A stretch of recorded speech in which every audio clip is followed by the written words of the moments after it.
দুমড়ে মুচড়ে যাওয়া গাড়িটি বলে দিচ্ছে দুর্ঘটনার ভয়াবহতা।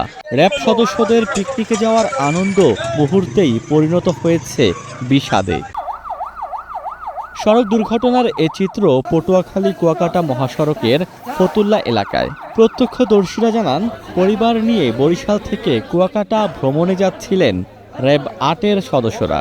পথে বিপরীতমুখী ধানসিঁড়ি ক্লাসিক পরিবহনের একটি বাসের সাথে সংঘর্ষ হয়। এতে ঘটনাস্থলেই এক শিশুসহ ৩ জন নিহত হন। আহত হন দুই পরিবহনের অন্তত ৩০ জন। আমি বাসায় ছিলাম তখন, হঠাৎ শব্দ পেয়ে চলে আসি, যে আইসা দেখি স্যার দুই গাড়ি মুখোমুখি। এমন অবস্থা হয়েছে, পরিস্থিতি খুবই ভয়াবহ। আমরা তাৎক্ষণিক দেখলাম যে আপনার ওই যে গাড়ির যে স্টারিংটা, ওটার ভিতর দুজন লোক আটকে রয়েছে। বাস গাড়ি কিছু হয় না, মাইক্রোটা একমাত্র ধুমড়ে মুচড়ে গেছে। এখানে খুব আহত হয়েছে ড্রাইভার, বাচ্চারা চোখটা হয়ে গেছে, পা আটকে গেছে। দুর্ঘটনায় নিহত সবাই মাইক্রোবাসের আরোহী। তারা হলেন র্যাবের গাড়ি চালক আলিম, আফরোজা ও 2 বছরের এক শিশু।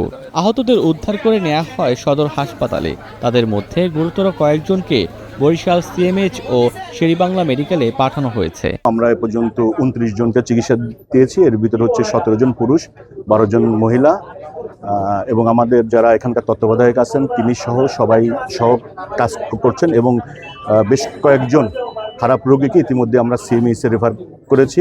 পুলিশের ধারণা, বাসের বেপরোয়া গতি কিংবা ওভারটেকিংয়ের কারণে দুর্ঘটনা। তবে তদন্তের পরেই জানা যাবে কারণ। রাস্তাটা শুরু হতে প্রায় এই ধরনের দুর্ঘটনার শিকার হচ্ছে। সকালবেলা গুড়ি গুড়ি বৃষ্টি হচ্ছিল, এই কারণে দুর্ঘটনার একটা কারণ বলে মনে হয়। ঘটনার জন্য যেই দায়ী থাকুক, আমরা সুষ্ঠু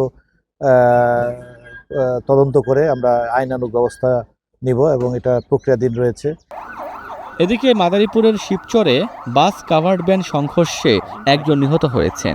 আহত হয়েছেন অন্তত 10 জন। পুলিশ জানায়, শনিবার ভোরে ঢাকা থেকে বরিশালের উদ্দেশ্যে ছেড়ে যায় লাবিবা পরিবহনের একটি বাস। কুতুব এলাকায় পৌঁছালে কাভার্ড ভ্যানের সঙ্গে ধাক্কা লাগে বাসটির। এতে ঘটনাস্থলে প্রাণ হারান কাভার্ড ভ্যান চালক। Omar Faruk, star news.